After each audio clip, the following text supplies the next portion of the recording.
Hindi ko kayang makita ang aking stepdaughter na palaging ginagawa ng masama ng aking biyenan at asawa. Kinagabihan, nakita ko ang isang piraso ng papel na nakasulat, "Pakiusap, ilayo mo ako bago magdilim." Bigla akong nakarinig ng mga hikbi mula sa bodega. Lumabas na may ginagawang nakakatakot ang asawa ko. Bago magsimula ang kwento, mangyaring magsulat sa comment section kung saan kayo nanonood. Huwag kalimutang mag-like at mag-subscribe para mas lumago ang channel na ito at maghatid ng mas kawili-wiling mga kwento.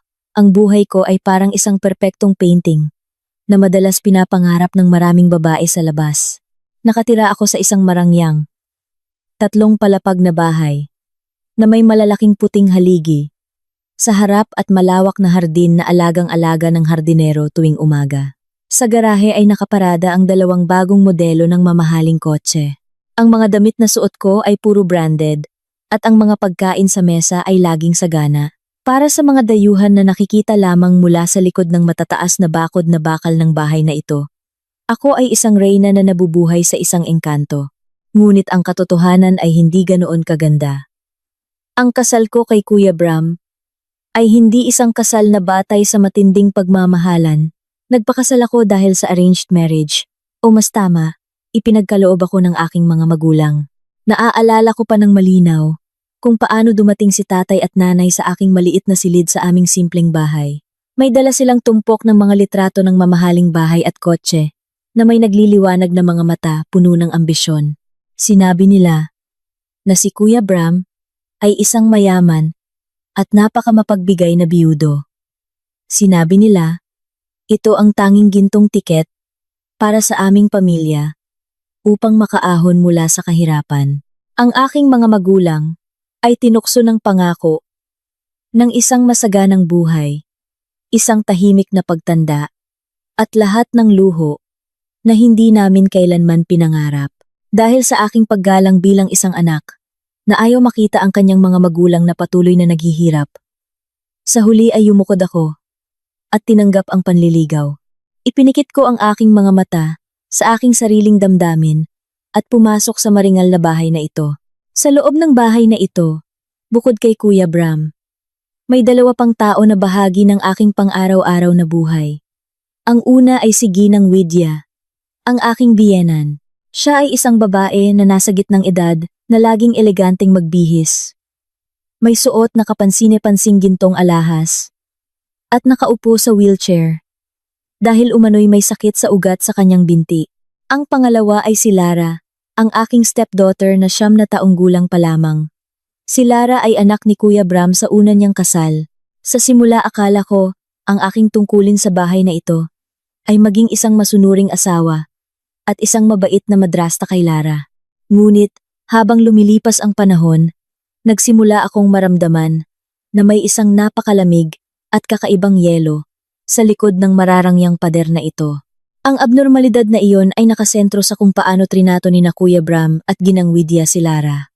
Nang umagang iyon, ang kapaligiran sa hapagkainan ay napakaigting. Naglalagay ako ng jam sa isang slice ng tinapay. Nang biglang ilagay ni Ginang Widya ang kanyang tasa ng tsaa ng malakas, ang tunog ng pagbangga ng ceramic ay ikinagulat ko. Ang batang iyon ay kailangan talagang turuan ng mas matinding leksyon, Bram. Sabi ni Ginang Widya, sa matalim na tono at puno ng pagkapuot. Ang kanyang matatandang mata ay matalim na nakatingin sa pasilyo, sa ikalawang palapag kung saan matatagpuan ang silid ni Lara. Si Kuya Bram, na nagbabasa ng balita sa kanyang tablet, ay tumango lamang ng bahagya, nang hindi lumilingon. Alam ko, Nanay, hindi pa sapat ang ating plano sa pagdidisiplina upang pigilan ang kanyang masamang ugali. Nagmana talaga siya ng masamang dugo mula sa kanyang ina. Naglakas loob akong magsalita. Ano ba talaga ang nangyayari, Kuya? Bakit kayong dalawa ay laging napakasama kay Lara? Bata pa lang siya. Napakaliit pa. Kung may nagawa siyang mali, hindi ba't maaari natin siyang payuhan ng malumanay? Agad na inilapag ni Kuya Bram ang kanyang tablet at tiningnan ako ng tingin na nagpatigas sa aking loob. Ang kanyang guwapong mukha ay naging napakatigas at malamig. Wala kang alam sa batang iyon. Huwag kang magpaloko sa kanyang inosenteng mukha. Siya ay isang napakasamang bata. Mapanlinlang. At mapanganib. Alam mo ba ang ginawa niya noong nakaraang buwan? Ninakaw niya ang mamahaling laruan ng anak ng kapitbahay. At nang mahuli ay sinaktan niya ang bata hanggang sa dumugo. May sakit siya sa isip. Tama. Mabilis na sabi ni Ginang Widya. Ang kanyang boses ay parang huni ng ahas. Ang batang iyon ay isang maliit na halimaw. Kung hindi bibigyan ng pisikal na parusa at ikukulong, maaari niyang ilagay sa panganib ang buhay nating lahat sa bahay na ito. Ikaw bilang bagong dating dito, ay mas mabuting manahimik at huwag makialam sa paraan namin ng pagpapalaki ng bata. Natahimik ako. Mabilis ang pagtibok ng aking puso, ngunit may isang bagay sa loob ko na tumanggi sa kwento. Ang aking lohika ay sumalungat ng husto sa aking pakiramdam. Sa tagal ng aking paninirahan sa bahay na ito, hindi kailanman nagpakita si Lara ng mga senyales ng pagiging malupit o mapanganib na bata.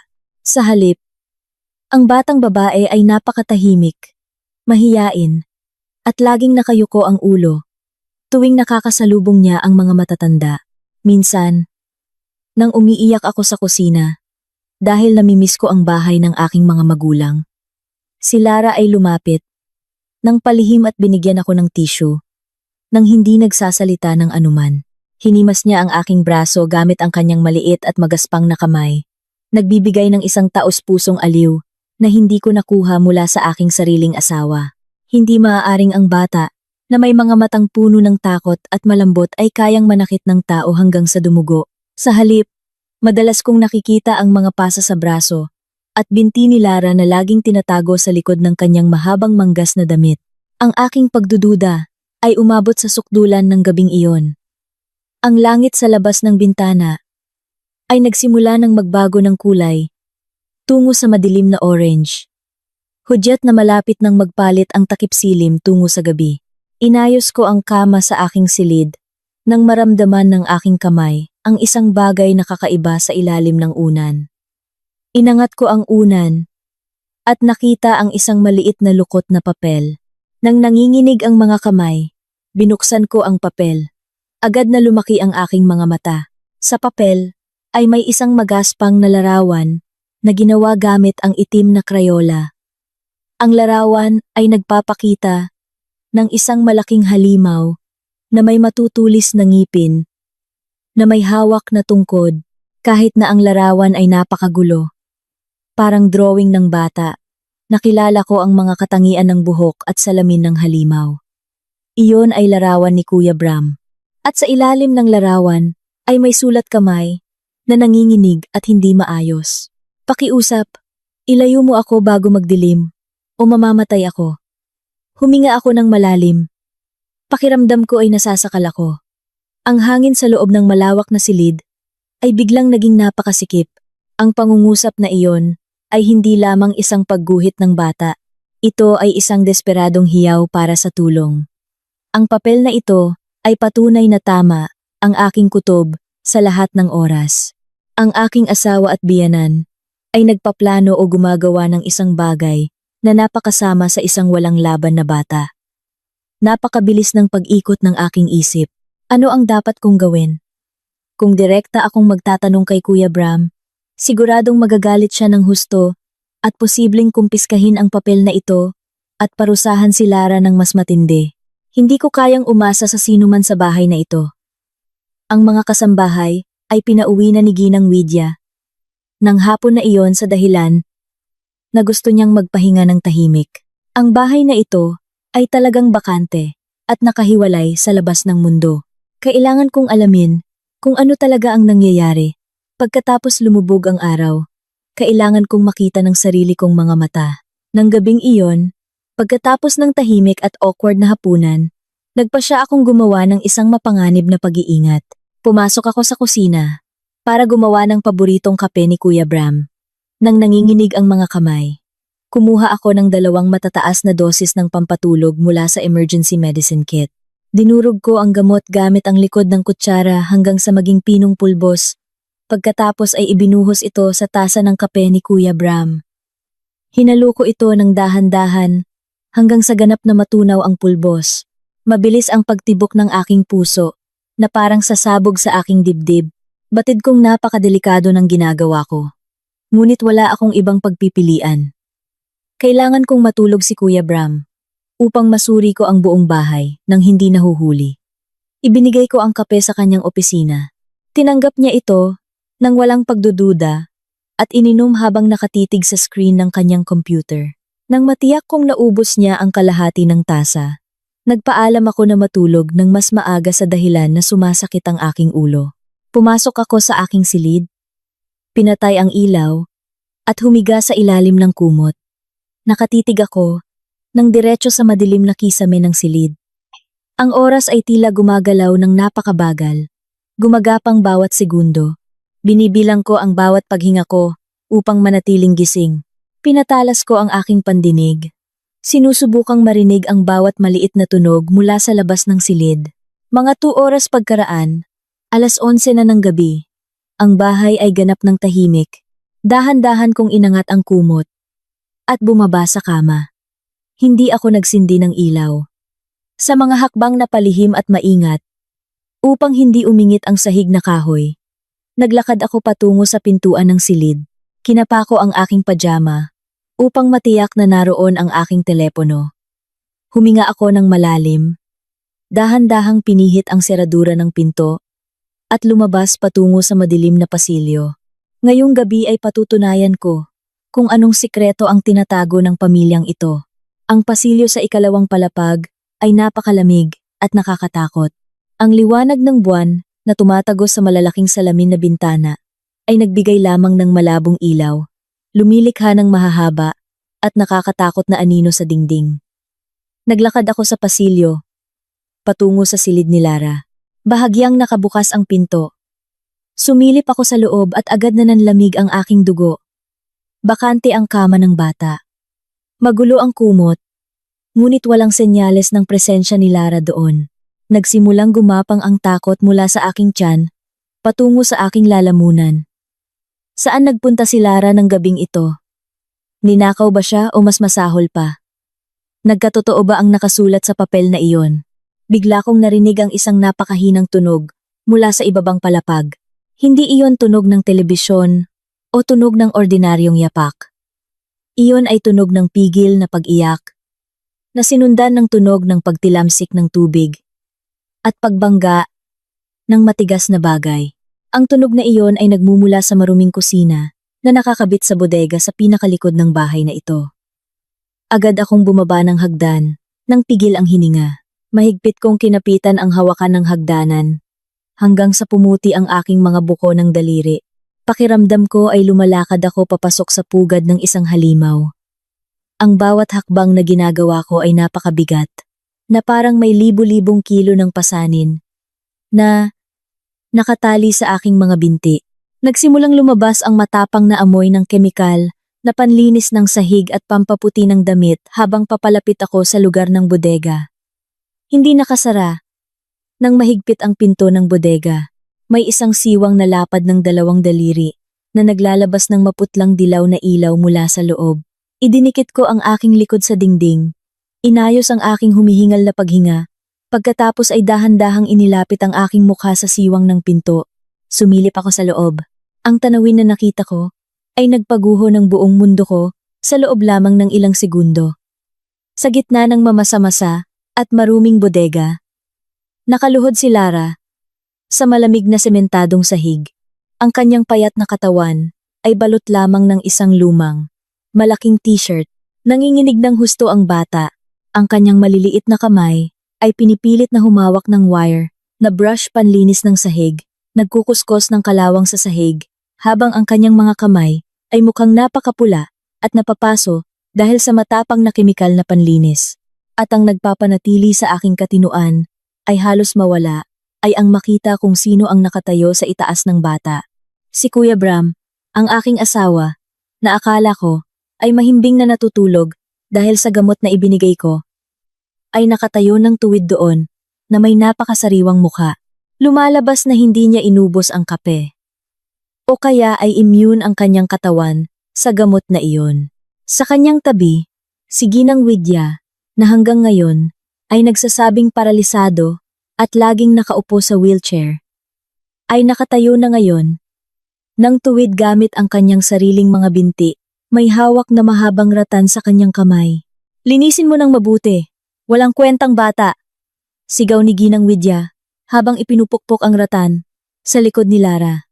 Napapahiyaw si Lara. Yumuyuko ng malalim habang patuloy na humihikbi. Patawad Lola, masakit na ang kamay ni Lara. Pakiusap Itay. Masakit ang kamay ni Lara. Walang ipinakitang awa si Kuya Bram. Ang kanyang guwapong mukha na laging nakangiti nang matamis sa akin ay naging isang malupit na mukha ng demonyo. Lumuhod siya sa harap ni Lara. Mahigpit na hinawakan ang panga ng bata at pinilit siyang tumingala. Tinakpan ko ang aking bibig gamit ang dalawang kamay. Pilit na pinipigilan ang isang nakakatakot na sigaw na halos sumabog sa aking lalamunan. Nanginig ang aking kamay habang kinukuha ko ang aking telepono mula sa bulsa ng aking pajama. Inactivate ko ang video recording mode at itinutok ito sa siwang ng pinto. Nanginginig ng husto ang aking kamay. Ngunit, pinilit ko ang aking sarili na patuloy na i-record ang kalupitan na ito. Kailangan ko ng ebidensya. Kailangan mong masanay sa sakit na ito, Lara. Sabi ni Kuya Bram sa isang napakakilabot na mababang boses. Lahat ng ito ay proseso. Habang mas nasasaktan ka, mas mabilis kang mawawalan ng katinuan. At kapag idineklara ng doktor na opisyal kang baliw, magtatapos ang lahat ng pagdurusa na ito. Tama! Sabi ni Ginang Widya habang nakangiti ng mapanukso. Nakatingin kay Lara. Nang may pagkasuklam, ang iyong tangang ina ay ipinamana ang lahat ng kanyang kayamanan. Ang bahay na ito, ang kumpanya, at lahat ng pera sa bangko sa iyong pangalan. Hindi namin mahawakan ang kahit isang sentimo ng pera na iyon bago ka maging 12 taong gulang. Ngunit may butas ang batas, mahal. Kung idineklara kang permanenteng may kapansanan sa pag-iisip at kailangang ipasok sa isang saradong mental hospital, automatikong magiging nag-iisang tagapamahala ang iyong ama. Sa lahat ng iyong ari-arian, umikot ang aking mundo. Lahat ng katotohanan ay bumagsak sa akin na parang malalaking martilyo. Ang kwento tungkol sa masamang Lara, nananakit sa anak ng kapitbahay, ang mga medikal na dokumento na minsan kong nakita sa mesa ng opisina ni Kuya Bram, lahat ng ito ay isang peking senaryo. Ginagawa nila ang sistematikong pagpapahirap upang dahan-dahang sirain ang pag-iisip ng batang ito. At ang mas nakakagulat pa, wala pala talagang pera si Kuya Bram. Lahat ng luho na ipinangako sa aking mga magulang, nang ipinagkasundo nila ako, ay yaman pala ng namatay na unang asawa ni Kuya Bram, ang ina ni Lara. Bangkarote pala si Kuya Bram. Ngunit Bram, paano kung masyadong matagal ang plano? Nasadyang pasakitin ang bata, lumalaki na ang ating mga utang. Nagbabanta ang bangko, nasasamsamin ang ating natitirang mga personal na ari-arian. Sa susunod na buwan, reklamo ni Ginang Widya habang humihinga ng malalim. Tumayo si Kuya Bram. Inayos ang manggas ng kanyang kamisa ng napaka-casual, na parang pinag-uusapan niya ang plano sa bakasyon sa weekend. Hindi na kailangang mag-alala, nanay. Kung mabibigo ang unang plano, mayroon tayong pangalawang plano. Paparamihin natin ang bata. Nagniningning ang mga mata ni Ginang Widya sa kasamaan. Papatayin siya, ngunit siguradong magdududa ang pulis sa atin. Siyempre hindi natin dudumihan ang ating sariling mga kamay. Nanay. Mahinang tumawa si Kuya Bram. Isang tawa na nagpatindig ng balahibo ko. Iyon ang pangunahing dahilan kung bakit pumayag akong pakasalan ang babaeng taga-probinsya na iyon, si Alina. Mahirap siya, hangal, at napaka-inosente. Siya ang magiging perpektong scapegoat.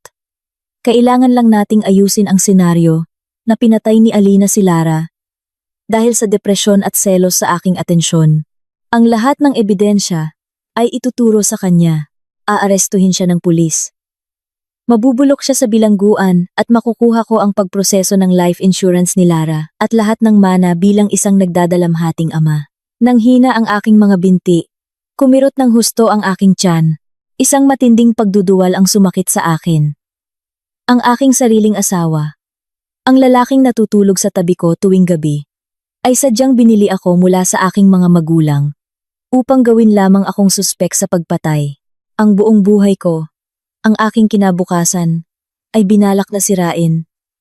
Mula pa noong una siyang tumapak sa bahay ng aking mga magulang. Ang pagtataksil na ito ay napakasakit. Pinunit ang aking puso hanggang sa wala nang matira. Dahil sa sobrang pagkagulat at sa aking katawan na nanginginig ng hindi makontrol. Hindi sinasadyang nasagi ng aking kaliwang siko ang isang walang laman na balde ng bakal na nakakalat sa tabi ng pintuan ng bodega. Klang. Ang malakas na tunog ng metal na bumangga sa sahig na ceramic ay bumalot sa katahimikan ng gabi na parang tunog ng putok ng kanyon. Ang oras ay tila huminto sa sandaling iyon. Naputol ang aking hininga. Sa loob ng bodega, ang kasuklam-suklam na usapan ay biglang huminto.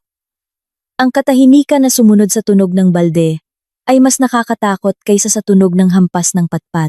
Nakita ko mula sa screen ng aking telepono na patuloy pa ring nagre-record. Dahan-dahang lumingon si Kuya Bram patungo sa pintuan kung saan ako nagtatago. Ang kanyang malamig at matalim na mga mata ay nakatitig ng diretso sa siwang ng pinto na para bang ang tingin na iyon ay kayang tumago sa dingding at sakalin ang aking leeg. Sino ang nasa labas? Ang boses ni Kuya Bram ay umalingaw-ngaw ng mababa at puno ng pagbabanta. Narinig ang bigat ng kanyang mga yapak na papalapit sa pinto. Nahuli ako. Kung makita niya ako rito na may teleponong nagre-record ng lahat, hindi na kami makikita ni Lara ng pagsikat ng araw bukas ng umaga. Ang plano ng pagpatay ay mangyayari ngayong gabi rin. Ang mga yapak ng aking asawa ay naging mas malinaw. Bumubungkal sa sahig na ceramic na parang hampas ng martilyo ng berdugo na naghahanda na kunin ang aking buhay. Ang tunog ng kanyang sapatos na tumatama sa sahig ay umalingaw-ngaw sa tahimik na pasilyo. Wala akong oras para lamunin ng takot o isipin kung gaano kalaki ang panganib na nagbabanta sa akin. Sa natitirang lakas at katinuan na mayroon ako, lumingon ako at tumakbo ng napakabilis palayo sa pintuan ng bodega. Kailangan kong makaalis sa pasilyo na ito bago niya ako makita. Ang aking survival instinct ang namayani. Tumakbo ako pataas sa likod na hagdanan, na karaniwang ginagamit ng mga kasambahay. Ang hagdanan ay makitid at madilim, ngunit kabisado ko na ang bawat baitang nito. Mabilis ang aking paghinga. Ang aking dibdib ay pakiramdam ko ay sasabog dahil sa sobrang bilis ng pagdaloy ng dugo sa aking puso. Ang aking isip ay mabilis na nag-iisip. Hindi ako makakatakas gamit lamang ang manipis na pajama na ito. May bagyo sa labas at kailangan kong isama ang aking stepdaughter. Kailangan namin ng jacket, pera, at identification card kung gusto naming makaligtas sa lansangan. Pagdating sa ikalawang palapag, pumasok ako ng palihim sa aking silid. Madilim pa rin sa loob ng silid. Nanginig ang aking kamay habang kinakapako ang vanity table. Hinahanap ang aking wallet at makapal na jacket na karaniwan kong isinasabit sa upuan. Sa gitna ng matinding takot, inilagay ko ang aking telepono sa bedside table upang malaya ang aking mga kamay sa paghahanap ng mga kailangan ko. Nagawa kong kunin ang isang maliit na wallet na may kaunting cash at isang makapal na knitted jacket. Ngunit bago ko pa man makuha ang aking telepono, ang tunog ng bisagra ng pangunahing pintuan sa ibabang palapag ay bumukas ng napakalakas. Nasa itaas siya. Narinig ko ang tunog ng mga yapak mula sa hagdanan. Ang boses ng aking asawa ay umalingaw-ngaw ng puno ng galit. Bumabasag sa katahimikan ng bahay. Hanapin siya hanggang sa makita. Kung narinig ng babaeng probinsyana na iyon ang ating usapan, masisira ang ating plano ngayong gabi. Sumunod ang boses ng aking biyenan. Hindi rin mas mahina at puno ng takot. Tila huminto ang pagdaloy ng aking dugo. Umaakyat ang aking asawa sa pangunahing hagdanan, patungo sa ikalawang palapag, patungo sa silid na ito. Mayroon lamang akong mas mababa sa 10 segundo. Bago niya buksan ang pintuan ng aking silid. Kung makita niya ako rito na nakadamit ng kumpleto at handa ng tumakas, hindi siya magdadalawang isip na tapusin ako ngayong gabi rin at irepresenta ang aking kamatayan bilang pagpapakamatay. Nang hindi nag-iisip, Nang matagal, lumingon ako at tumakbo nang mabilis palabas ng silid patungo sa likod na hagdanan ulit. Napilitan akong iwanan ang aking telepono na nakakalat pa rin sa bedside table. Nang ako ay bumaba pa lamang sa 3 unang baitang ng hagdanan ng serbisyo, narinig ko ang pintuan ng aking silid na sinira ng napakalakas mula sa harap. Nagmura ng malakas ang aking asawa sa loob. Ininspeksyon niya ang silid. Hinahanap ako sa banyo at sa aparador. Ang kanyang atensyon ay ganap na nakatuon sa itaas na palapag. Ito ang aking nag-iisang pagkakataon. Ang bodega sa ibaba ay siguradong hindi binabantayan. Tumalon ako pababa sa natitirang baitang ng hagdanan, nang may bilis na hindi ko kailanman nagawa sa buong buhay ko. Tumakbo ako sa madilim na kusina, diretso sa bahagyang nakasarang pintuan ng bodega. Nang itulak ko ang pintuan, ang tanawin sa loob ay nagpatulo ng aking mga luha. Ang aking stepdaughter ay nakayuko sa isang basang sulok ng silid. Nanginginig ng husto ang kanyang katawan, habang yakap ang kanyang 2 tuhod. Ang kanyang mga kamay na napapaso ay nakatago sa likod ng kanyang maruming damit. Mahal, si nanay ito. Bulong ko sa nanginginig na boses. Agad na lumuhod at niyakap ang kanyang maliit na katawan. Napakainit ng kanyang katawan. Nilalagnat siya ng husto dahil sa pagpapahirap at sa napakalamig na hangin. Tumangala ang bata. Tiningnan ako ng kanyang boses na namamaga at puno ng luha. Nanay, masama si Itay.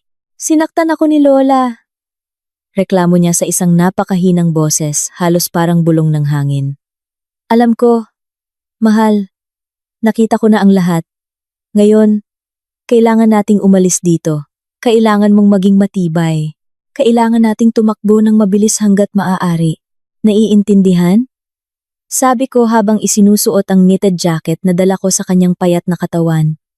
Tumango siya ng bahagya. Binuhat ko siya sa aking likod. Kahit payat ang kanyang katawan, mabigat ang pasan na ito dahil sa aking lakas na halos maubos na dahil sa matinding takot. Binuksan ko ang likod na pinto ng bahay, na direktang patungo sa likod bahay. Nang bumukas ang pinto, agad kaming sinalubong ng malakas na hangin at ulan. Ang langit ng gabing iyon ay tila nagagalit. Bumubuhos ang tubig mula sa itaas, nang napakalakas. Kumidlat, nagpapaliwanag sa kadiliman ng sandali, na sinundan ng nakakabinging tunog ng kulog. Hindi ko pinansin ang ulan na agad na tumagos sa aking pajama. Patuloy akong tumakbo sa likod bahay, naglalakad sa madulas na damo at makapal na putik. Patungo kami sa likod ng pader ng bahay, na direktang hangganan ng highway. May isang tumpok ng mga bato na natira sa pagtatayo na hindi pa nalilinis ng hardinero. Nang may hirap, inakyat ko ang tumpok ng mga bato habang patuloy na buhat-buhat ang aking stepdaughter. Nagsugat ang aking mga palad sa matalim na dulo ng bato. Nag-iiwan ng matinding hapdi, ngunit hindi ko ito pinansin. Nang makarating sa tuktok ng pader, tumalon ako patungo sa kalsada, bumagsak sa matigas na aspalto. Pakiramdam ko ay napilayan ang aking bukong-bukong.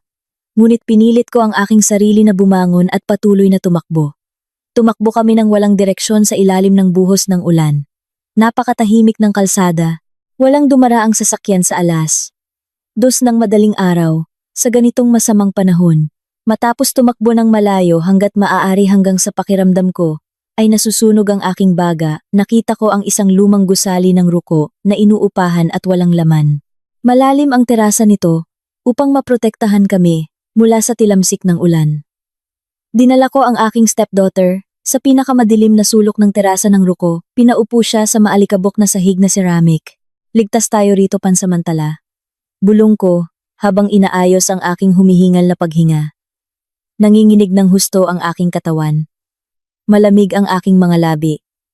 Dahil sa lamig, sumandal ang aking stepdaughter sa aking dibdib. Mabigat ang kanyang paghinga at mainit. Kinapa ko ang bulsa ng aking pajama. Nang nanginginig ang mga kamay, may balak na kumuha ng aking telepono upang tawagan ang aking matagal ng kaibigan upang sunduin kami. Ngunit, basa lamang ang aking kamay sa tela. Walang laman ang aking bulsa. Agad na huminto ang pagtibok ng aking puso. Kinapa ko ang kabilang bulsa. Kinapa ang loob ng aking jacket. Kinapa ang paligid ng sahig kung saan kami nakaupo. Walang anuman. Agad akong sinaktan ng alaala na iyon ng napakalakas. Ang aking telepono. Ang telepono na ginamit ko para i-record ang kasuklam-suklam na usapan ng aking asawa at biyenan. Ang telepono na naiwan sa bedside table sa aking silid nang nagmamadali akong kumuha ng jacket. Hindi! Hindi! Hindi maaaring! Bulong ko ng kinakabahan habang kinukuskos ang aking buhok na basang-basa.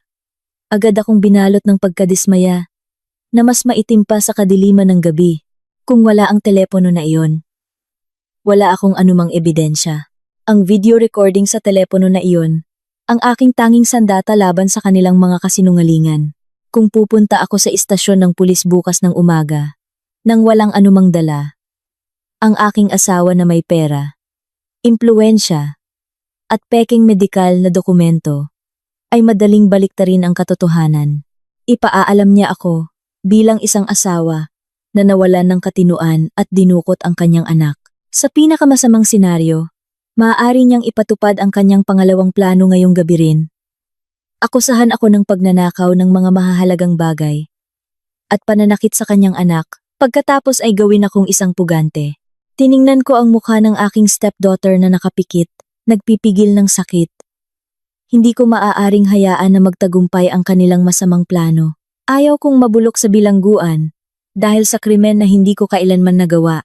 At ang pinakamahalaga, kailangan kong tiyakin na makakamit ng batang ito ang hustisya. Mahal. Bulong ko ng mahina habang hinahawakan ang kanyang dalawang balikat. Kailangan kong bumalik sa bahay na iyon. May naiwan akong napakahalagang bagay. Magtago ka rito. Huwag kang mag-iingay kahit kaunti. At huwag kang lalabas hanggang sa makabalik si nanay. Naiintindihan mo? Mabilis na umiling ang bata. Namamaga ang kanyang mga mata sa takot. Mahigpit niyang kinapitan ang aking manggas. Huwag kang umalis, nanay. Sasaktan ka nila. Hayaan mo na lang ang bagay na iyon. Lumayo na lang tayo. Pangako ni nanay, nababalik ako ng mabilis. Kailangan kong kunin ang bagay na iyon upang maipabilanggo natin sina Itay at Lola. Sabi ko sa napakatigas at nakakumbinsi na tono. Kahit na sa aking puso ay may bagyo ng takot na nagngangalit nang matiyak kong nakatago siya ng mabuti sa likod ng tumpok ng mga lumang karton. Tumakbo ako pabalik sa ulan, patungo sa marangyang bahay, na ngayon ay para sa akin, ay mas katulad ng impyerno. Ang napakalakas na tunog ng ulan ay nakatulong sa akin na takpan ang tunog ng aking mga yapak. Bumalik ako sa pag-akyat sa likod na pader at pumasok ng palihim sa hardin. Ang likod na pintuan na ginamit ko para makatakas ay nakabukas pa rin ng malawak. Dahan-dahan itong umuugoy dahil sa malakas na hangin. Pumasok ako sa madilim na kusina. Mula sa sala, narinig ko ang tunog ng mga bagay na ibinabato at tunog ng basag na salamin. Nagagalit ng husto ang aking asawa. Paano nawala ang babaeng iyon kasama ang bata? Ang pangunahing pinto ay nakakandado ng mahigpit mula sa loob. Ang boses ng aking asawa ay umalingaw-ngaw, ng puno ng pagkabigo at galit. Hanapin siya sa bawat sulok ng bahay. Siguradong hindi pa siya nakakalayo. Hindi maaaring planuhin ng tangang babaeng iyon ang lahat ng ito ng mag-isa. Binalikan ako ng aking biyenan sa isang malalim na boses. Naglakad ako ng palihim sa likod na hagdanan ulit. Ang bawat hakbang ay pakiramdam ko ay nakataya ang aking buhay. Ang malamig na pawis ay humalo sa tubig ng ulan na tumutulo mula sa aking buhok. Pagdating sa ikalawang palapag, gumapang ako sa dingding ng pasilyo patungo sa aking silid. Nakabukas ng malawak ang pintuan ng aking silid. Napakagulo ng loob ng silid. Nakabukas ang aparador. Nakakalat ang aking mga damit sa sahig. Talagang ininspeksyon ng aking asawa ang silid na ito. Napako ang aking mata sa bedside table, sa tabi ng kama. Doon, ang aking telepono ay nakakalat pa rin. Nang tahimik sa tabi ng ilaw, sa tabi ng kama. Sumabog ang aking puso sa ginhawa. Pumasok ako ng napakadahan-dahan.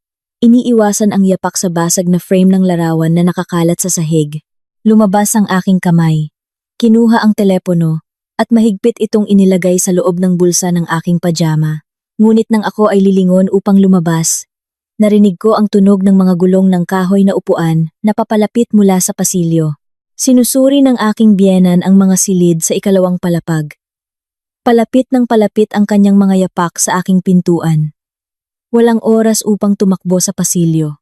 Sa mabilis na galaw, inihulog ko ang aking sarili sa sahig at gumapang papasok sa ilalim ng kama na madilim ilang segundo bago lumabas ang anino ng aking biyenan sa pintuan.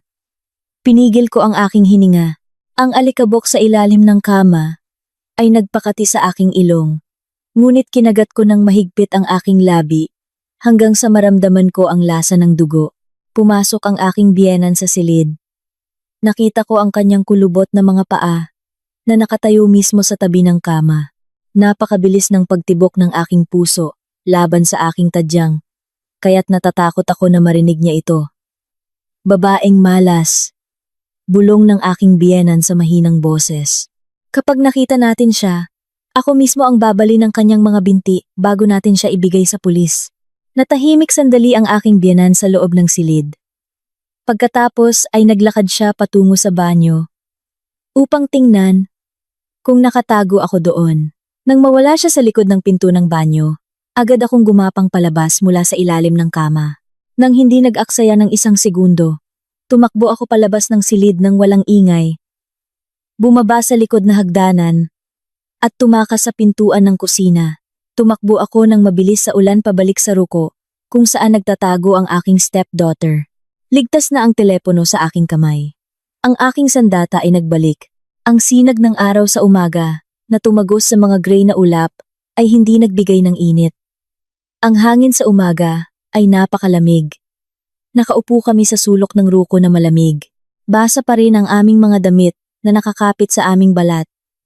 Ang aking stepdaughter ay natutulog sa aking kandungan dahil sa labis na pagod.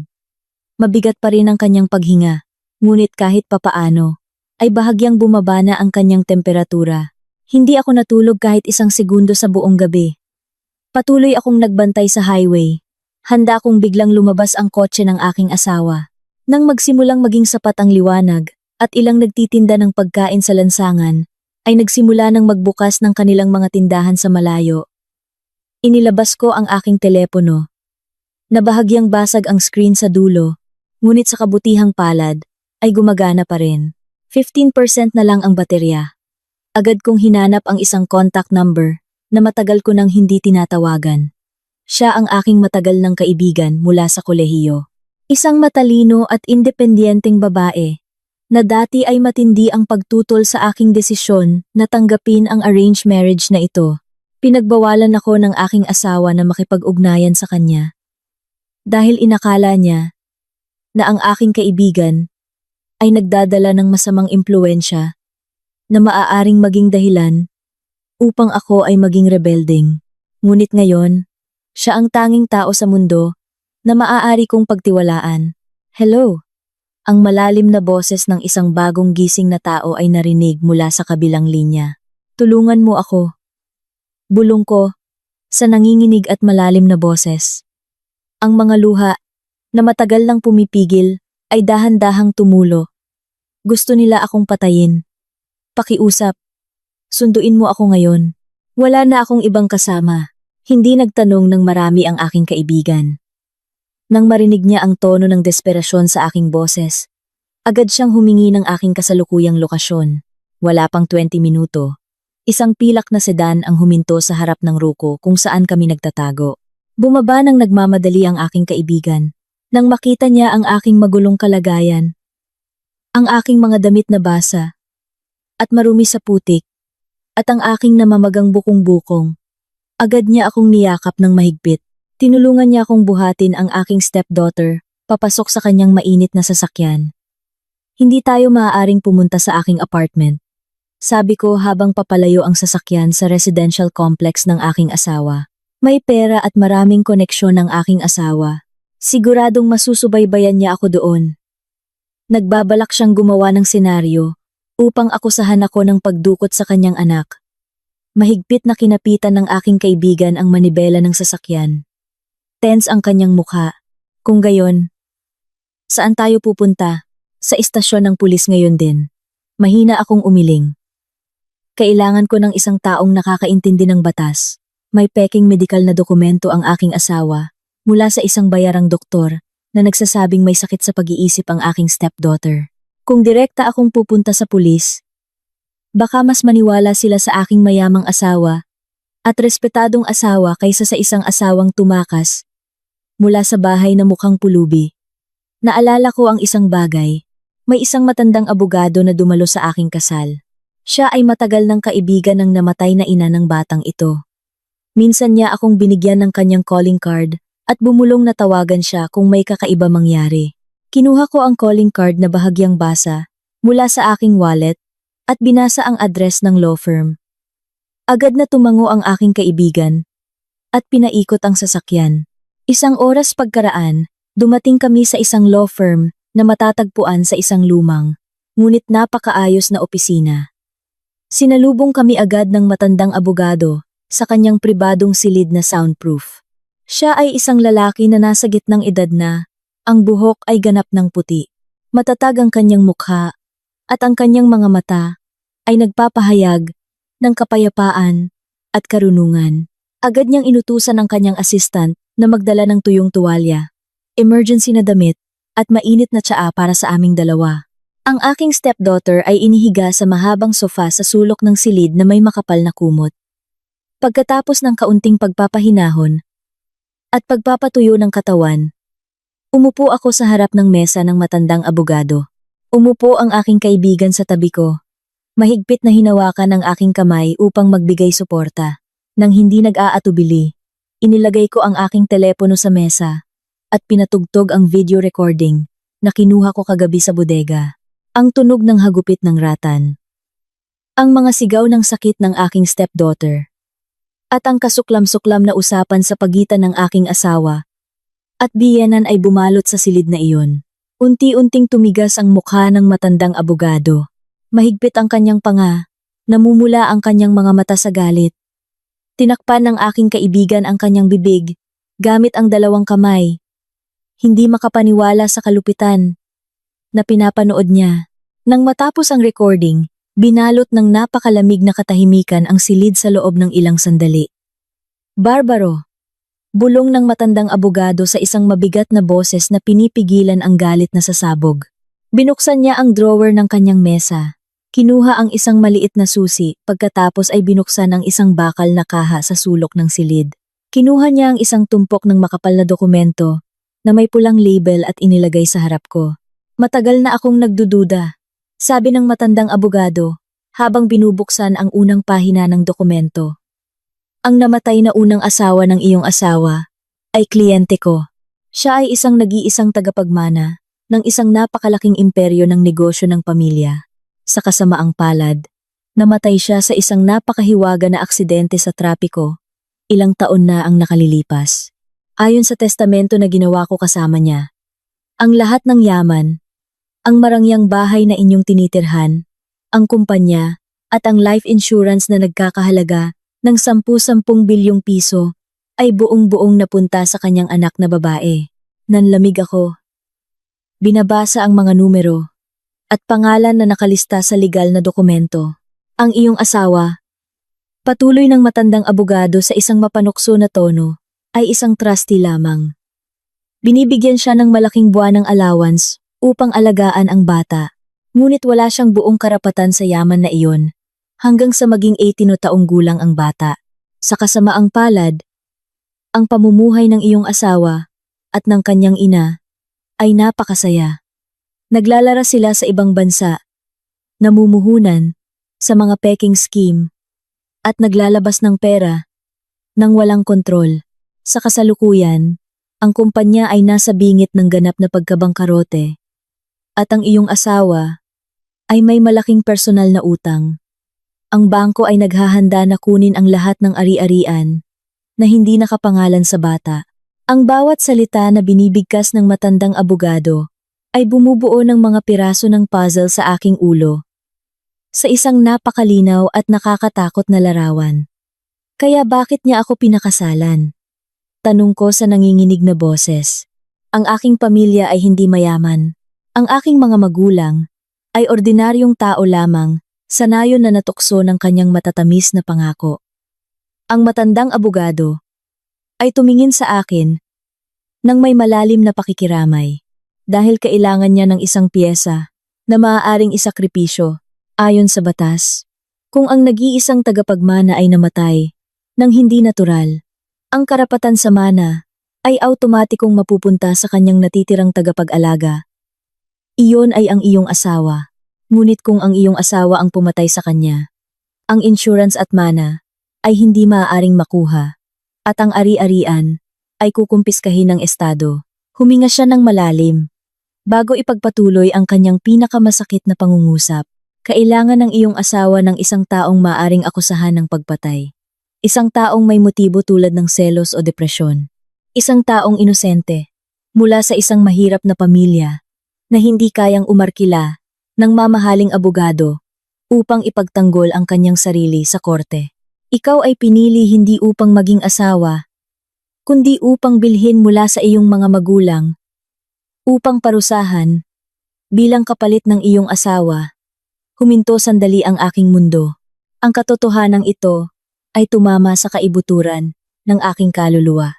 Ang aking mga magulang, para sa ilusyon ng pekeng yaman at isang mas mabuting buhay, ay isinuko ang kanilang sariling anak na babae sa koral ng isang walang puso na mamamatay tao. Ibinenta nila ako sa isang taong binalak ang ganap na pagkawasak ng aking buhay mula pa noong unang araw naming nagkita. Ang mga luha na dati ay laging pumupuno sa aking mga mata ay natuyo na ngayon. Ang takot, ang pakiramdam ng kawalan ng kapangyarihan, na pinahirapan ako sa buong gabi, ay biglang nawala at napalitan ng ibang bagay. Isang bagay na napakalamig, matalim, at rasyonal. Ang galit na nagpapasunog sa aking dibdib ay naging isang kalmado, ngunit nakamamatay na asul na apoy. Lumingon ako sa sofa, nakatingin sa inosenteng mukha ng aking stepdaughter na mahimbing na natutulog. Ang batang ito ay nawalan ng kanyang tunay na ina, pinahirapan ng kanyang tunay na ama at lola, at unti-unting ninakaw ang kanyang yaman. Kaming dalawa ay biktima ng mga sakim na tao na walang konsensya. Akala nila matalino sila, sabi ko sa isang napakatahimik na boses. Napakatahimik kaya't lumingon sa akin ang aking kaibigan, na may pagtataka. Akala nila, dahil ako ay isang mahirap na babae mula sa probinsya, mananahimik lang ako at tatanggapin ang aking kapalaran na makulong sa bilangguan o mamatay sa kanilang mga kamay. Ibininalik ko ang aking tingin sa matandang abogado. Mayroon po kayong legal na ebidensya tungkol sa kayamanan na iyon at mayroon akong recording ng balak na pagpatay na ito. Ano ang susunod nating hakbang? Ayaw kong tumakas lang at magtago. Gusto kong mawala sa kanila ang lahat. Gusto kong maranasan nila ang isang pagkawasak na mas matindi kaysa sa kanilang pinlano para sa akin at sa batang ito. Bahagyang ngumiti ang matandang abogado. Isang ngiti na puno ng kasiyahan sa pagbabago sa akin. Pinaglapit niya ang kanyang dalawang kamay sa mesa. Hindi tayo maaaring umatake agad. Mayroon pa ring magandang pampublikong imahe ang iyong asawa. Kung ilalabas mo ang recording ngayon ng biglaan, uupa siya ng mga eksperto upang akusahan na ang recording ay isang pekeng pag-edit o isang walang saysay na usapan na pinutol ang konteksto. Kung gayon, ano ang dapat nating gawin? Tanong ko nang walang pag-aalinlangan. Kailangan nating iparamdam sa iyong asawa na nagtagumpay ang kanyang pangunahing plano. Kailangan nating kumbinsihin siya na kusang loob kang nahulog sa kanyang patibong, sagot ng matandang abogado. Una sa lahat, dadalhin natin ang batang ito sa isang kilalang ospital para sa lihim na forensic autopsy. Ang pisikal na ebidensya ng sistematikong pagpapahirap na ito ay hindi matatawaran ng anumang pekeng medikal na dokumento. Pagkatapos noon, kailangan mong ihanda ang iyong isip. Kailangan mong maging isang napakakumbinsing aktres dahil tatawagan mo ang iyong asawa at kakainin ang pain na ikinakalat niya. Dahan-dahan akong tumango. Inunawa ang bawat salita. Namatay ang takot sa loob ko. Mula ngayong araw, hindi na ako ang mahina at masunuring asawa. Ako ay isang ina, nawawasakin ang demonyo upang protektahan ang kanyang anak. Nagsimula na ang tunay na laro. Ang matapang na amoy ng antiseptiko ay agad na tumusok sa aking ilong nang kami ay pumasok sa pasilyo ng lihim na ospital na inirekomenda ng matandang abogado. Ang ospital na ito ay matatagpuan ng malayo sa sentro ng lungsod at mayroong espesyal na forensic unit na pinamumunuan ng isang napagkakatiwalaang senior na doktor. Ang doktor na babae, na nasa gitnang edad, ay matagal nang kakilala ng aming matandang abogado. Kaya't tiyak na makukuha namin ang ganap na privacy nang walang impormasyon na makakarating sa tenga ng aking asawa. Sa loob ng puting-puti at napakalamig na silid ng pagsusuri, nakaupo ang aking stepdaughter na nanginginig ang katawan sa isang medikal na kama. Nakatayo ang aking kaibigan sa tabi niya, mahigpit na hinahawakan ang kaliwang kamay ng bata na hindi nasaktan upang magbigay ng lakas. Samantala, nakatayo ako ng matigas sa sulok ng silid. Pinagmamasdan ang bawat galaw ng forensic doctor na nagsasagawa ng masusing pisikal na pagsusuri. Patuloy na kumikislap ang malaking kamera sa kamay ng assistant ng doktor. Idinedokumentaryo ang bawat ebidensya ng kalupitan na nakaukit sa walang laban na maliit na katawan. Hindi ito sugat dahil sa aksidente sa paglalaro. Bulong ng forensic doctor sa isang napakabigat na tono at puno ng pag-aalala. Dahan-dahan niyang inangat ang kanang braso ng aking stepdaughter na namumula. Ito ay pangalawang antas ng sunog, kemikal. Ang matapang na acid o pampaputi ng damit na may mataas na konsentrasyon ay sapilitang sumira sa epidermal layer ng kanyang balat. Bukod pa rito, tingnan ang mga pasa sa likod at balikat na ito, mahaba ang pattern ng sugat. Napakatipikal ng pagbangga ng matigas na bagay, tulad ng kahoy na patpat o ratan. Nang marinig ang paliwanag medikal na iyon, ang aking puso na dati ay namamanhid ay muling nakaramdam ng matinding kirot. Napangiwi sa sakit ang aking stepdaughter nang pahiran ng doktor ng pampalamig na pamahid ang kanyang sugat. Pinigil ko ang aking hininga, pilit na pinipigilan ang aking mga luha na muling tumulo. Ipinangako ko sa aking sarili na hindi na ako iiyak. Ang luha ay magpapaburado lamang sa aking paningin at kailangan ko ng matatalas na mata upang sirain ang aking asawa. Sapat na ba ang lahat ng ebidensya na ito upang patunayan sa korte na ang batang ito ay nakaranas ng sistematikong pisikal na pagpapahirap sa mahabang panahon, doktor? Tanong ko sa isang napakadilat at malamig na boses. Lumingon sa akin ang doktor at tumango ng napakatatag. Sapat na. Ipaghahanda ko ang isang kumpletong ulat ng forensic autopsy na nilagdaan at nakaselyo. Ang ulat na ito ay may ganap na legal na kapangyarihan na hindi matatawaran ng anumang peking medical na record mula sa sinumang bayarang doktor. Dalayanas for Bad Aput. Sa medikal na pananaw, ang batang ito ay nakakaranas ng bahagyang malnutrisyon at matinding pisikal na trauma. Hindi sakit sa pag-iisip o tendensiya na saktan ang sarili, tulad ng maaaring i-claim ng salarin. Matapos ang proseso ng visum na nagpapahirap sa puso, bumalik kami sa opisina ng matandang abogado na may dalang mga dokumento ng pagsusuri na mahigpit na nakaselyo sa isang makapal na brown na folder. Pagdating doon, agad na binuksan ng matandang abogado ang flat screen TV na nakakabit sa dingding ng kanyang opisina. Lumipat siya ng channel sa isang lokal na istasyon ng balita. Agad na kumulo ang aking dugo nang makita ko ang ipinapakita sa screen ng telebisyon. Nagdaraos ang aking asawa ng press conference sa harapan ng aming marangyang bahay. Naka-dark colored shirt siya na bahagyang lukot. Magulo ang kanyang buhok upang magmukhang isang taong labis na naghihirap. Sa kanyang tabi, nakaupo ang aking biyenan sa wheelchair na may maputlang mukha at walang laman na tingin, nagpapanggap na isang matandang lola na nawalan ng gana sa buhay. Nakikiusap ako sa sinuman na makakita sa aking asawa na agad na iulat siya sa mga awtoridad. Sabi ng aking asawa sa isang malalim na boses. At ang mga luha ng buwaya ay dumaloy ng maayos sa kanyang pisngi. Ang aking asawa ay nakakaranas ng matinding mental na stress nitong mga nakaraang araw. Kinuha niya ang aking nag-iisang anak na babae sa hating gabi. May sakit ang aking anak at nangangailangan ng espesyal na paggamot. Natatakot ako na ang aking asawa ay gumawa ng mga aksyon na labas sa katinuan na maaaring maglagay sa panganib sa buhay ng aking anak. Pakiusap. Ibalik ninyo ang aking munting anak. Nagmura ng malakas ang aking kaibigan nang makita ang murang palabas na iyon. Ang lalaking iyon ay talagang isang psychopathic actor. Baluktot niya ang katotohanan ng napaka-perpekto. Ngayon, ang buong lipunan ng lungsod na ito ay siguradong iniisip na ikaw ay isang baliw na madrasta at posibleng maging mamamatay tao. Pinatay ng matandang abogado ang telebisyon at seryosong tumingin sa akin. Ito ay bahagi ng kanyang estratehiya upang mapabilis ang proseso ng pagkuha ng pera. Alam ng iyong asawa na hindi niya kayang hanapin kayo sa buong lungsod ng mag-isa. Sa paggawa ng isang ulat ng nawawalang tao at pagdukot na saklaw ng media, ginagamit niya ang mga pulis ng libre upang hanapin ka. Sa parehong oras, ginagamit niya ang ulat ng pulis na iyon bilang isang emergency na batayan upang i-freeze ang lahat ng trust accounts sa kanyang sariling mga kamay.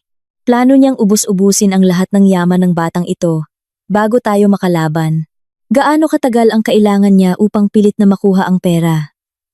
Tanong ko, habang pinipiling ang aking dalawang braso sa harap ng aking dibdib. Nag-iisip ang aking utak ng butas. Ang sistema ng pagbabangko para sa pagkuha ng gayong kalaking trust fund ay nangangailangan ng pinakamabilis na offer 8 oras ng pagpapatunay. Sagot ng matandang abogado. Ngunit mayroong isang malalang kahinaan. Sa plano ng iyong asawa, ang bangko o kumpanya ng seguro ay hindi magbibigay ng death fund o trust fund transfer ng buo ng walang pisikal na ebidensya. Kailangan niya ang bata upang harapin ang medikal na lupon na binayaran niya upang opisyal na ideklara ang bata na baliw o sa pinakamasamang senaryo, kailangan niya ang bangkay ng bata upang i-claim ang life insurance. Natahimik ako. Inunawa ang impormasyon na iyon. Ang kahinaan ng aking asawa ay ang kasakiman at ang oras na patuloy na humahabol sa kanya dahil sa panggigipit ng mga nagpapautang. Siya ay desperado na naghahanap sa amin dahil kung wala ang aking stepdaughter, hindi siya makakakuha ng kahit isang sentimo ng pera. Kailangan niya ang bata pabalik sa kanyang mga kamay. At kailangan niya ako bilang pangunahing suspek na sasabihin niyang pumatay sa bata. Kung gayon, hindi natin dapat hayaan siyang hanapin tayo. Tayo ang dapat na pumunta sa kanya. Sabi ko ng matatag. Tinanong ako ng matandang abogado at ng aking kaibigan. Masyado akong hinamak ng aking asawa. Paliwanag ko na may mapanukso ng ngiti na dahan-dahang lumabas sa aking mga labi. Palagi niya akong itinuturing na isang tangang babae mula sa nayon. Walang pinag-aralan, madaling magpanik, at sakim sa kayamanan. Gagamitin natin ang kanyang kapalaluan bilang sandata upang patayin siya. Tatawagan ko siya. Magpapanggap ako na ang aking pagtakas kagabi ay isang impulsibong aksyon na hindi plinano. Sasabihin ko sa kanya na ang batang ito ay malubhang nasugatan habang kami ay tumatakas at labis akong natatakot na akusahan ng karahasan. Magmamakaawa ako sa kanya. Nabigyan ako ng malaking halaga ng cash bilang kapalit ng pagbabalik ng bata sa kanya upang ako ay makatakas palabas ng lungsod. Lumaki ang mga mata ng aking kaibigan. Baliw ka. Kung mag-aalok ka ng pagkikita, siguradong darating siya na may intensyon na patayin kayong dalawa. Titingnan niya ito bilang isang gintong pagkakataon upang tapusin ang kanyang masamang plano ngayong gabi rin nang hindi nahihirapan sa paghahanap. Tama. Sagot ko na may matalas na tingin. Iyan ang punto ng aking plano. Bibigyan natin siya ng perpektong entablado para sa pagpatay. Pakiramdam niya ay nasa ibabaw siya ng mundo. Pakiramdam niya ay mas madali ang kanyang plano kaysa sa kanyang inakala. Hahatakain natin siya palabas ng kanyang marangyang bahay. Dadalhin siya sa isang lugar na ganap na nasa ilalim ng ating kontrol. At doon natin siya wawasakin hanggang sa wala nang matira. Malawak na ngumiti ang matandang abogado. Ipinapakita ang kanyang mga ngipin. Tumango siya ng may paghanga. Isang napakatalino na psikolohikal na bitag. Mayroon akong isang lumang imbaka ng dokumento na matagal nang hindi ginagamit sa labas ng lungsod. Napakatahimik ng lokasyon. Madilim, at napakaangkop sa senaryo ng isang taguan ng isang takot na pugante. Hindi magdududa ang iyong asawa kung hihilingin mong magkita doon. Agad kong tatawagan ang hepe ng pulisya ng rehiyon na aking mabuting kaibigan. Maglalagay kami ng mga nakatagong surveillance camera at long-range microphone sa bawat sulok ng gusali. I-record namin ang direktang pag-amin mula sa bibig mismo ng iyong asawa sa harap ng mga tagapagpatupad ng batas. Tiningnan ko ang mukha ng aking stepdaughter na natutulog pa. Mula sa sandaling ito, hindi na ako ang biktima na tumatakas sa mga ngaso. Ako ay isang nakakalasong pain na sisiguraduhin na ang mga ngaso ay mahuhulog sa isang nakamamatay na bitag. Nang gabing iyon din, pumunta ang aking kaibigan sa isang maliit na tindahan ng electronics sa sulok ng tradisyonal na pamilihan upang bumili ng isang murang disposable phone na may bagong SIM card na ang pagkakakilanlan ay hindi masusubaybayan. Habang siya ay wala, ako ay nakatayo sa harap ng salamin sa banyo sa opisina ng matandang abogado, nagpa-practice ng aking ekspresyon, ng mukha at intonasyon ng boses. Kailangan kong kumbinsihin ang aking asawa na ako ay isang biktima na nanginginig sa takot, hindi isang mandaragit na naglalagay ng bitag. Ginulo ko ang aking buhok, hinayaan ang aking mukha na magmukhang maputla at pagod, at pinilit ang aking sarili na alalahanin ang takot kagabi upang ang aking boses ay maging napakahina at desperado. Nang bumalik ang aking kaibigan at ibinigay sa akin ang telepono, huminga ako ng malalim. Inihanda na ng matandang abogado ang isang voice recorder na konektado sa linya ng telepono upang ang lahat ng aming pag-uusap ay marinig ng pangkat ng pulisya na nagbabantay sa kabilang silid. Pinindot ko ang dial button at idinikit ang malamig na telepono sa aking tainga. 3 beses na nagring, bago sa wakas, ay sinagot ang tawag. Hello? Sino ito? Ang boses ng aking asawa ay narinig ng napakalamig at puno ng pag-iingat mula sa kabilang linya. Kuya, ako ito. Bulong ko sa boses na sadyang pinatunog kong nanginginig ng husto na may kasamang peking hikbi na napakakumbinsing. Pakiusap. Huwag mong patayin ang telepono, kuya. Tulungan mo ako. Saglit na katahimikan. Napakalinaw kong naiisip kung paano nagsisimulang lumabas ang ngiti ng tagumpay sa mukha ng aking asawa ngayon. Siguradong labis siyang nasiyahan dahil ang kanyang plano na ipitin ako sa pamamagitan ng balita sa telebisyon ay nagbunga. Saan ka ngayon? Babaeng malas. Bulong ng aking asawa sa isang tono ng pagbabanta. Ngunit narinig ko ang tono ng kasiyahan sa likod ng kanyang boses. Paano ka naglakas loob na kumuha ng anak ko? Alam mo bang hinahanap ka ng pulis sa buong siyudad? Mabubulok ka sa bilangguan. Pakiusap, kuya. Humihikbi ako habang hinahayaan ang aking mga luha na tumulo upang mas marinig ang aking boses na malalim at totoo. Hindi ko nilayon. Natakasan siya. Kagabi ay nagpanik lang ako nang makita ko kayong galit. Ngunit sa gitna ng aming pagtakas, nahulog ang batang ito. Malubha ang kanyang sugat. Kuya, ayaw na siyang gumising. Napakainit ng kanyang katawan. At wala akong pera para dalhin siya sa ospital. Kung dadalhin ko siya sa ospital ngayon, siguradong magdududa ang doktor sa akin. At irereport ako sa pulis sa kasong pananakit. Natatakot ako sa bilangguan, kuya. Sa kabilang dulo ng telepono, natahimik ang aking asawa. Siguradong mabilis na gumagana ang kanyang tuso na isip. Siguradong iniisip niya na hindi sinasadya kong naipatupad ang kanyang plano na mawalan ng malay ang bata. Ito ang gintong butas na matagal na niyang hinihintay. Talagang bobo ka, sabi ng aking asawa, sa tono na dahan-dahang naging kunwaring nagpapahinahon.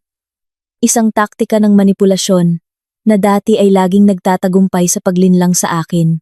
Kung ang batang iyon ay namatay sa iyong mga kamay, habang buhay kang makukulong. Pakinggan mo ako ng mabuti. Matutulungan kitang makaahon sa kaguluhan na ito. Maaari kong bawiin ang aking police report. Ngunit kailangan mong ibalik sa akin ang bata. Ngayong gabi rin. Hindi ako naniniwala sa iyo, kuya. Siguradong ipapakulong ako ni nanay. Sumigaw ako ng histerikal patuloy na nagpapanggap bilang isang asawa na nawalan ng katinuan. Gusto kong tumakas. Gusto kong lumayo sa syudad na ito. Ngunit kailangan ko ng pera.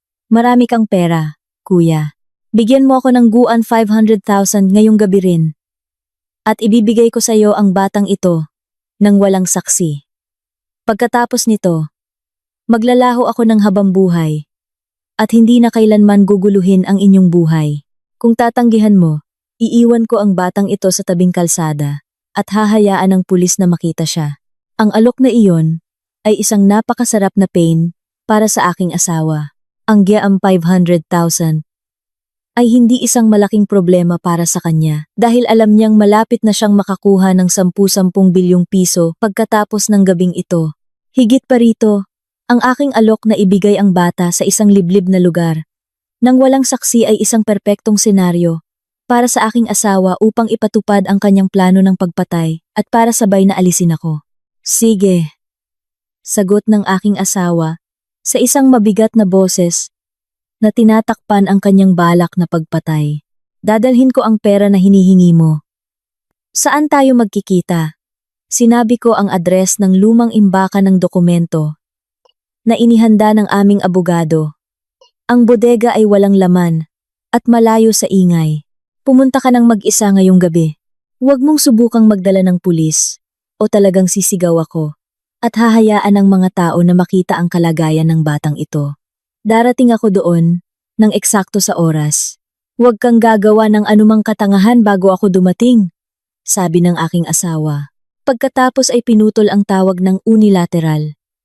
Ibinaba ko ang telepono mula sa aking tainga at tumingin sa matandang abogado at sa aking kaibigan. Isang malamig na ngiti ang lumabas sa aking mukha. Kinain niya ang pain. Darating siya. Agad na tumayo ang matandang abogado mula sa kanyang upuan. Wala na tayong maraming oras. Handang-handa na ang pulisya na lumipat sa lokasyon ng bodega. Maglalagay sila ng mga nakatagong surveillance device at night vision camera sa likod ng mga tumpok ng karton at steel roof. Ang mga armadong sundalo ay magpapalibot sa 100 metrong radius ng gusali nang hindi nagbubukas ng sirena o makina ng kotse. Malapit na magdilim. Muling umulan at nagsimula ang mahinang ambon na nagdagdag ng madilim na impresyon sa aming lugar ng pagpupulong. Ang bodega ay talagang mukhang isang gusali na inabandona sa loob ng 10-10 taon. Kalawangin ang dingding nitong galvanized iron. Basag ang salamin ng bintana sa maraming lugar. At ang amoy ng alikabok at halumigmig ang nananaig sa hangin sa loob ng silid. Ang tanging ilaw ay isang malabong dilaw na bombilya na nakasabit sa gitna ng kisame ng gusali. Nakaupo ako sa isang lumang kahoy na upuan sa ilalim mismo ng liwanag ng bombilya. Ang aking kaibigan at ang aking stepdaughter ay ligtas na sa isang espesyal na silid sa istasyon ng pulisya. Ligtas sila sa anumang panganib. Ngayong gabi, kailangan kong harapin ang demonyong iyon. Nang mag-isa sa silid na ito, hikayatin siyang sabihin ang lahat ng kanyang krimen sa harap ng mga nakatagong kamera na nagbabantay sa akin mula sa lahat ng sulok. Sinabi sa akin ng matandang abogado sa pamamagitan ng isang napakaliit na wireless earphone na nakasuksok sa aking tainga na 10-10 pulis ang nasa kanilang posisyon na. Naghihintay ng hudyat upang sumalakay. Oras na 10:00. Napakatahimik ng kapaligiran sa paligid ng bodega. Tanging ang tunog ng patak ng ulan na bumabagsak sa bubong na yero ang narinig. Napakabilis ng pagtibok ng aking puso. Hindi na dahil sa takot, kundi dahil sa matinding adrenaline. Hinihintay ko ang sandali ng pagkawasak ng lalaki na sumira sa aking buhay. Eksaktong 10:00. Ang nakasisilaw na ilaw ng kotse ay tumagos sa siwang ng kalahating nakabukas na pintuan ng bodega. Ang tunog ng makina ng marangyang kotse ay pinatay. Napalitan ng tunog ng pintuan ng kotse na binasag ng malakas. Ang mga yapak na kilalang kilala ko ay narinig na naglalakad sa graba sa labas ng bodega. Hindi siya nag-iisa. May tunog ng pagkatok ng tungkod na bumabangga sa lupa. Hindi nag-iisa ang aking asawa. Dala niya ang kanyang ina. Ang bakal na pintuan ng bodega ay itinulak ng bukas na may malakas na tunog ng pag-ingit. Ang mga anino ng dalawang tao ay nabuo sa pintuan. Hinaharangan ng malabong sinag ng buwan mula sa labas. Pumasok ang aking asawa sa bodega. Nakasuot ng makapal na itim na leather jacket, may dalang pilak na maleta sa kanyang kaliwang kamay. Ang kanyang kanang kamay ay nakatago sa bulsa ng kanyang jacket. At lubos akong sigurado na may isang nakamamatay na sandata ang nakasuksok doon. Sa likod niya, naglalakad ang aking biyenan nang walang wheelchair. Ang kanyang mukha ay nakangiti ng malawak, puno ng nakakatakot na tagumpay. Napakagandang gabi para sa isang pagtatapos ng kwento. Hindi ba mahal kong asawa? Bati ng aking asawa sa isang tono ng boses na umalingaw-ngaw. Bumabalik sa dingding na bakal ng bodega. Ganap na nakasara ang bitag, at ang tunay na biktima ay nakatayo na ngayon sa gitna ng target. Itinaas ko ang aking mukha. Diretsyong tiningnan ang mga mata ng mamamatay tao at hinayaan na magsimula ang huling palabas. Ang hangin sa loob ng lumang bodega ay napakasikip at amoy kalawang. Ang tunog ng patak ng ulan na bumabagsak sa bubong na yero ang naging tanging tunog sa likod ng tensyon na bumabasag sa katahimikan ng gabi. Naglakad ang aking asawa nang may kumpiyansa. Ang kanyang mamahaling sapatos na balat ay yapak sa maruming tubig sa sementadong sahig ng walang pag-aalinlangan. Sa likod niya, sumunod ang aking biyenan. Kitang-kita ang kanyang tusong ngiti sa kanyang kulubot na mukha, na karaniwan ay laging nagpapanggap na mahina at may sakit. Nakaupo ako sa isang kahoy na upuan, sa ilalim ng malabong ilaw ng bombilya. Niyakap ang aking sarili upang magmukhang nanginginig ako sa takot. Yumuko ang aking mukha. Itinago ang malamig na ngiti na halos lumabas sa aking mga labi. Nasaan ang malas na batang iyon? Tanong ng aking asawa sa isang mabigat na boses na umalingaw-ngaw sa buong bakanting silid. Ang kanyang matatalim na mata ay ininspeksyon ang bawat sulok ng madilim na bodega. Nang nanginginig ang mga kamay, itinuro ko ang pinakamadilim na sulok ng silid. Doon ko naayos ang tumpok ng mga lumang karton at maruming kumot upang magmukhang isang maliit na bata na nakayuko. Nandoon siya, kuya. Napakalamig ng kanyang katawan. Labis akong natatakot, kuya. Pakiusap. Bilisan mo at ibigay ang pera sa akin upang makaalis ako agad dito. Ayaw kong akusahan bilang mamamatay tao. Nang marinig ang aking mga salita, tumawa ng malakas ang aking asawa. Napakakilabot ng tawa na iyon. Umalingaw-ngaw. Bumabalik sa mga dingding na bakal. Tumawa rin ng mahina ang aking biyenan. Ang tunog ng kanyang tawa ay parang paggalos ng tuyong sanga ng puno. Talagang isang tangang at kaawa-awang babae ka mula sa probinsya. Panunuya ng aking asawa habang inihagis ang pilak na maleta na dala niya sa dulo mismo ng aking mga paa. Bumagsak ang maleta sa sahig at kusang bumukas dahil sadyang hindi nakakabit ang susi nito. Nanlaki ang aking mga mata hindi dahil sa peking takot, kundi upang magbigay ng reaksyon na inaasahan niya. Ang maleta ay walang laman, na daan-daang milyong piso, tulad ng ipinangako niya sa telepono. Ang maleta ay naglalaman lamang ng tumpok ng mga pinagputol-putol na lumang pahayagan na pinutol sa laki ng perang papel. Kuya! Ano ang ibig sabihin nito? Nasaan ang perang ipinangako mo sa akin? Tanong ko sa nanginginig na tono. At pagkatapos ay tumingala upang tingnan ang mukha ng demonyong lalaking iyon. Dahan-dahang inilagay ng aking asawa ang kanyang kanang kamay sa bulsa ng kanyang leather jacket. Nang lumabas ang kanyang kamay, may hawak siyang medical syringe na puno ng malinaw na likido. Pera! Akala mo ba hahayaan kong may saksi na mabuhay na may dalang pera ko? Masyado kang nanonood ng murang pelikula, Alina. Ngayong gabi, magtatapos ang kuwentong ito ng perpekto. Ano ang gagawin mo sa karayom na iyan, kuya? Tanong ko habang umuurong mula sa kahoy na upuan. Isinusukol ang aking sarili sa dingding na parang naghahanap ng daan palabas. Kailangan ko siyang hikayatin na sabihin ang lahat ng kanyang plano, ng detalyado sa harap ng nakatagong mikropono. Ito ang tiket patungo sa aking kalayaan. Sagot ng aking asawa habang dahan-dahang lumalapit. Nasiyahan sa takot na akala niya ay namamayani sa akin. Dahil masyado kang nakikialam at sinisira ang aking plano, napabaliin ang batang iyon, Napilitan akong lumipat sa aking pangalawang plano. Ang likido sa hiringgilya na ito ay isang nakamamatay na lason na hindi mag-iiwan ng kapansin-pansin na bakas sa proseso ng autopsy. Makakahanap ang pulis ng 2 bangkay sa lumang bodega na ito bukas ng umaga. Ang bangkay ng isang maliit na bata na pinatay ng kanyang madrasta at ang bangkay ng madrasta na nagpakamatay dahil hindi na niya kaya ang matinding pagkakasala. Bakit ninyo ito ginagawa? Sigaw ko. Tinitiyak na sapat ang lakas ng aking boses upang mahuli ng recorder. Dugo at laman mo ang batang iyon, kuya. Wala siyang kailanman nagawa sa inyo. Paano maaaring planuhin ng isang tunay na ama at isang lola ang ganitong kalupit na pagpatay para lamang sa kayamanan? Umusad ang aking biyenan. Tiningnan ako ng mga mata na puno ng puot at walang katapusang kasakiman. Huwag kang magpapakabanal, mahirap na babae. Hindi namin dugo at laman ang batang iyan. Siya ay isang hadlang na parasitiko.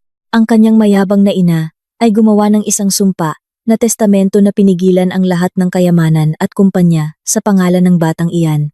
Sawang-sawa na kami sa pamumuhay sa limitadong buwan ng allowance. Habang lumalaki ang aming mga utang, nagbayad kami ng mamahaling doktor upang pekein ang kanyang medical record. Ginagawa siyang parang isang psychopath upang maipasok namin siya sa mental hospital at makontrol ang lahat ng kanyang yaman. Ngunit dumating ka at sinira ang lahat. Sadyang hinanap ka namin mula sa liblib na nayon na iyan. Dagdag ng aking asawa na may mapanukso ng ngiti. Ipinagkaloob ka ng iyong sakim na mga magulang nang napakadali dahil lamang sa nakita nila ang mamahaling kotse at matatamis na pangako. Ikaw ang perpektong scapegoat.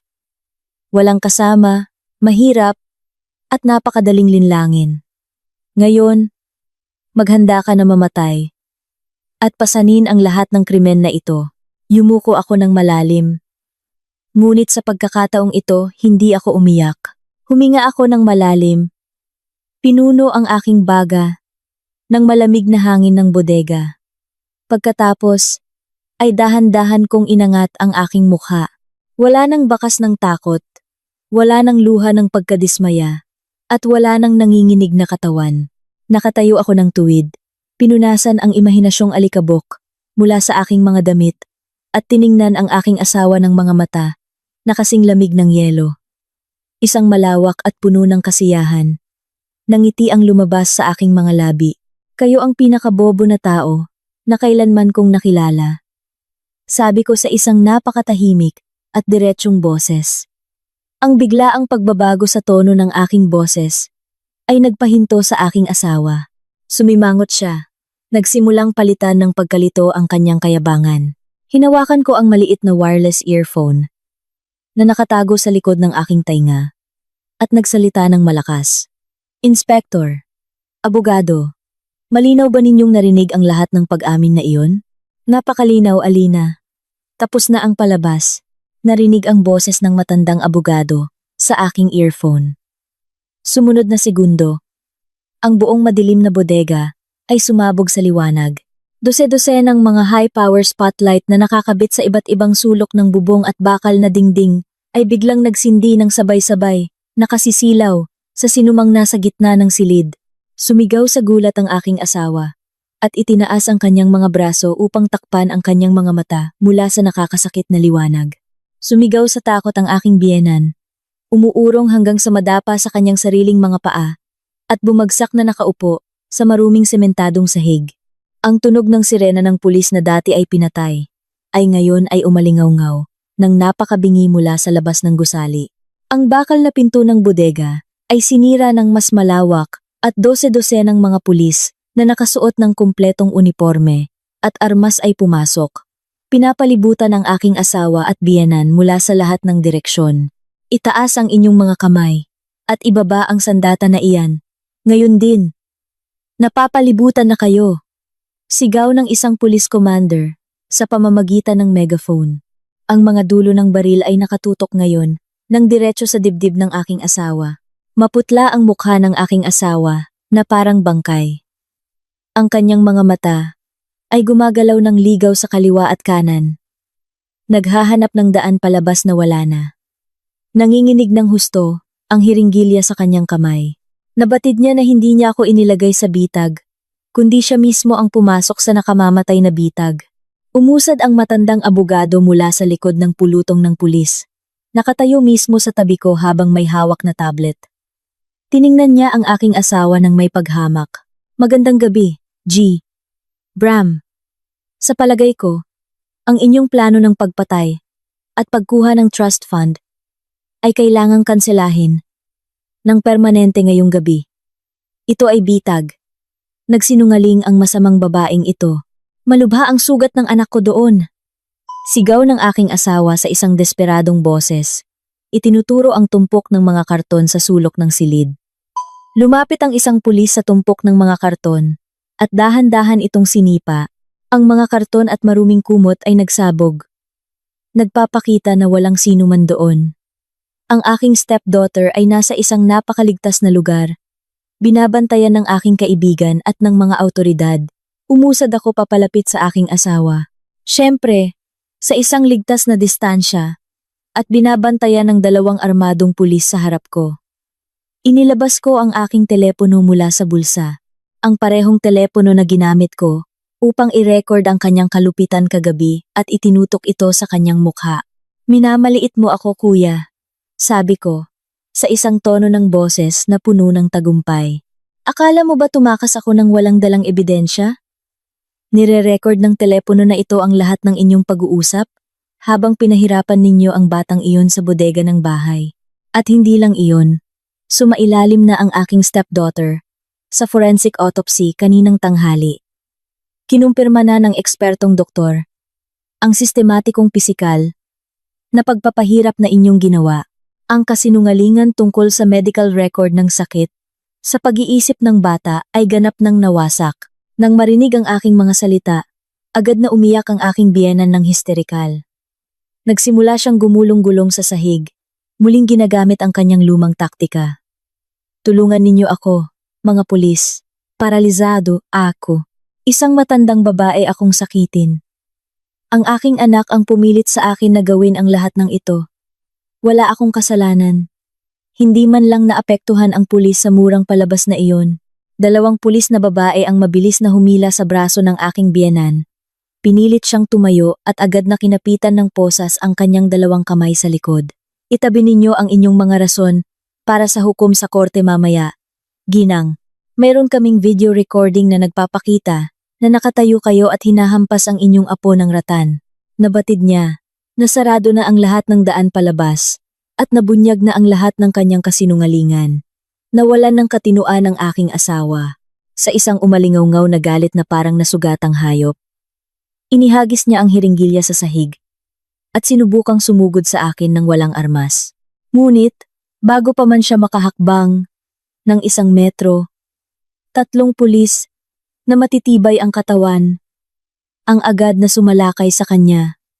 Mula sa likod, ibinalibag nila ang katawan ng aking asawa sa sementadong sahig nang napakalakas, hanggang sa bumangga ang kanyang mukha sa maruming tubig. Narinig ang isang napakakasiyas siyang tunog ng metal, nang mahigpit na ikandado ang bakal na posas sa pulso ng aking asawa.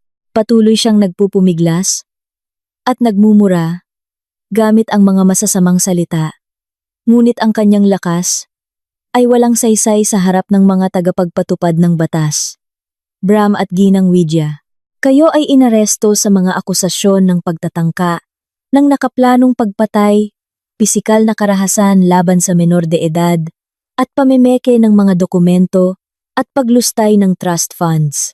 May karapatan kayong manahimik dahil ang lahat ng inyong mga salita sa silid na ito ay naitala namin bilang pangunahing ebidensya. Matatag na sabi ng police commander.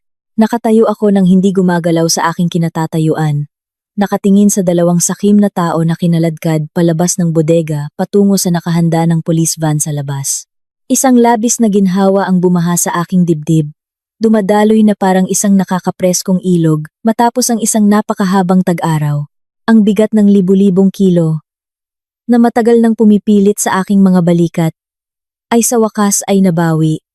Naipatupad na ang hustisya at ang demonyong iyon ay matagumpay ng nakaposas. Sa wakas, Malaya na akong makahinga.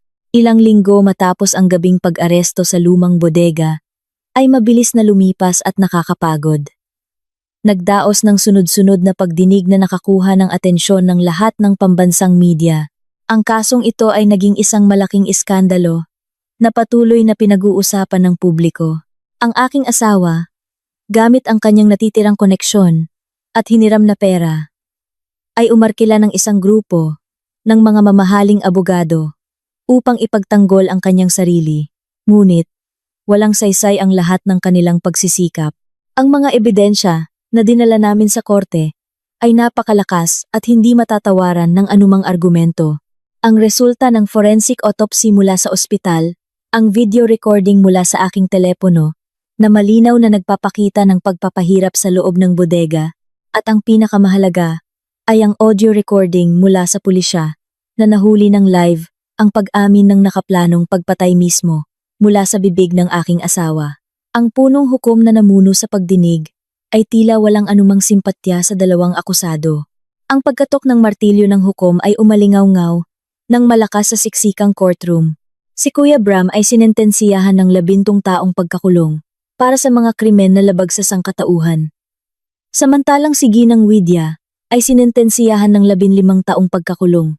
Nang basahin ang desisyon, nakaupo ako sa harap na hilera kasama ang aming matandang abogado. Hindi ako ngumiti.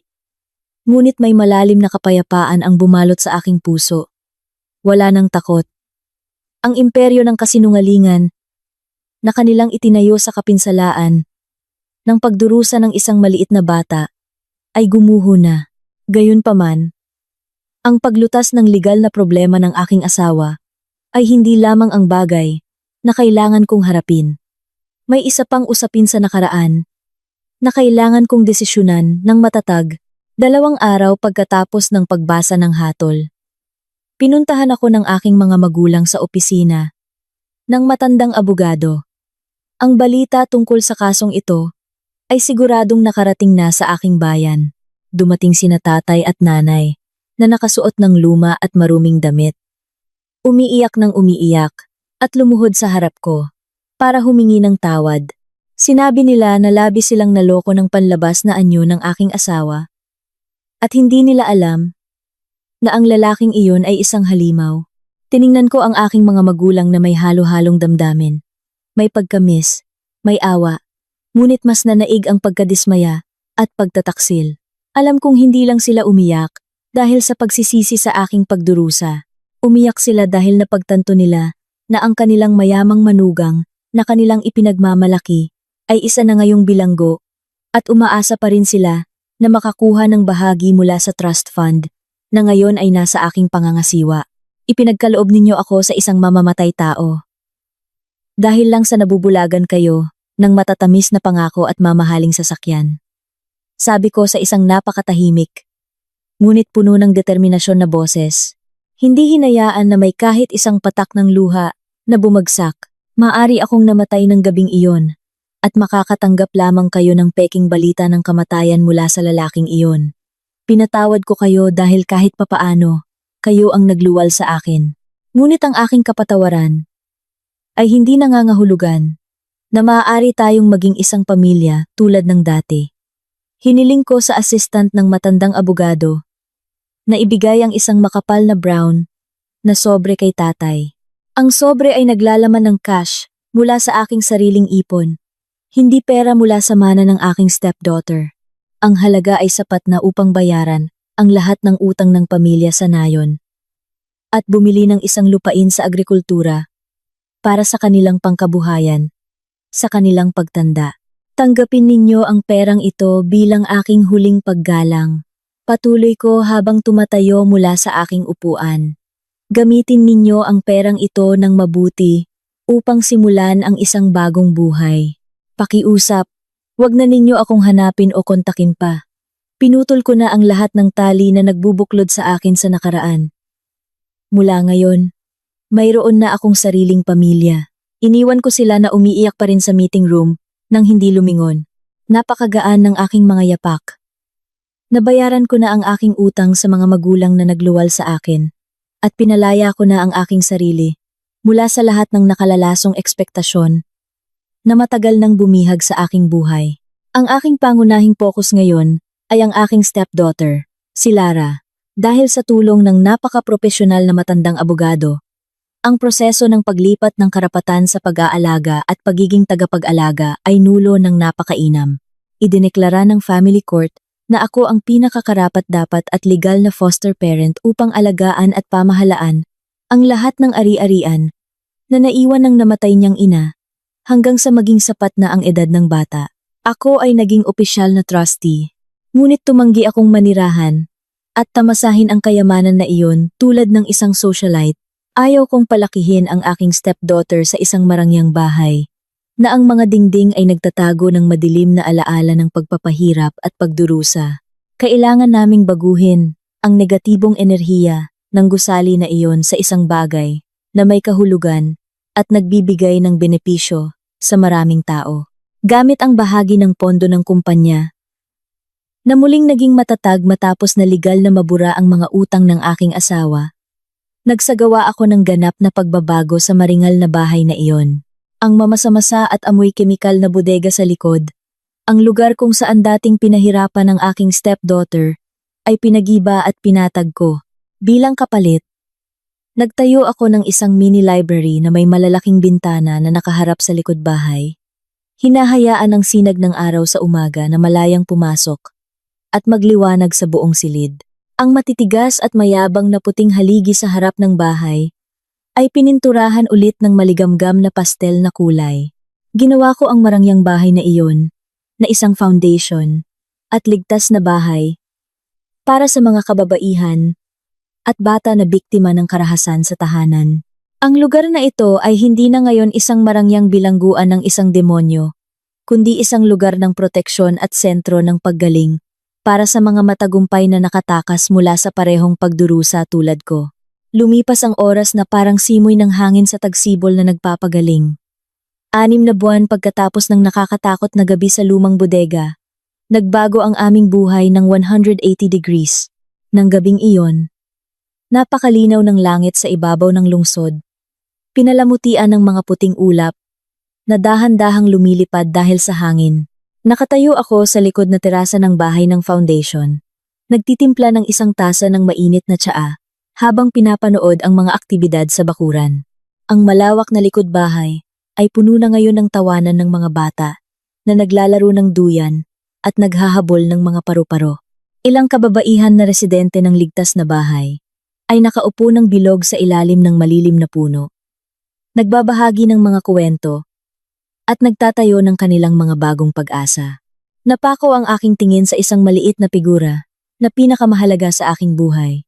Ang aking stepdaughter, na ngayon ay tunay ko nang itinuturing na sariling anak, ay nakaluhod malapit sa plot ng sunflower na bagong bukad. Nakasuot siya ng dilaw na cotton dress na dahan-dahang umiindayog sa hangin. Malusog at malusog na ngayon ang kanyang katawan. Namumula ang kanyang pisngi at maayos na nakatirintas ang kanyang buhok. Ang mga peklat mula sa chemical burn sa kanyang kanang braso ay nagsisimula ng kumupas kasabay ng regular na medikal na paggamot, nag-iiwan ng isang malabong linya na nagsisilbing tahimik na saksi sa kanyang lakas na makayanan. Lumingon siya sa akin habang iniaangat ang kanyang maliit na pala na marumi sa lupa. Isang malawak na ngiti na nagpapakita ng kanyang mga ngipin na maayos ang pagkakaayos ay lumabas sa kanyang napakagandang mukha. Wala nang bakas ng takot, wala nang laging nakayuko ang ulo, at wala nang nanginginig na katawan tuwing nakakarinig ng tunog ng yapak. Muling natuklasan ng bata ang liwanag sa kanyang kaluluwa na sa pilitang inagaw.